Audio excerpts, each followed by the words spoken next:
kan taksa amoy theye kan melan dan zong zong po kan sit le fen zong te hia rual zong akhum theye ma se hei shiala chung rilam en thin tu khan inun na angai hlut lai ber thinlung a thlir zok thire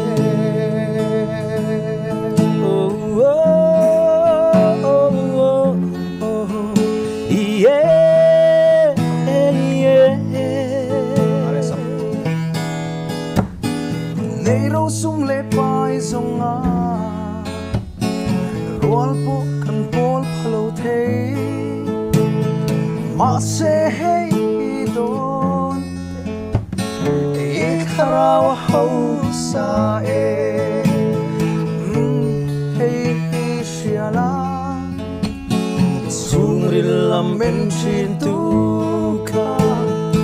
inun na angai lut lai ber thinlung a thlir zok thire tâm tật cần xin cần phải nó tâm tật cần xin đêm tế cần sinh lệ trì lung ôi na kim mu dấu re ngân om si lâu du sam aya tâm bộ này mà se la an thare ngam muang thelo Krista an nei silo ole hei shiara chung rilam en thin tu kha inun na angai lut lai ber thinlung a thlir zok thire Someone na Krista chu someone na Krista chu avin lo zong zela inun na angai nat lai ber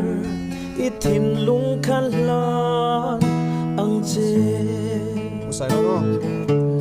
ithin lung khan lan ro le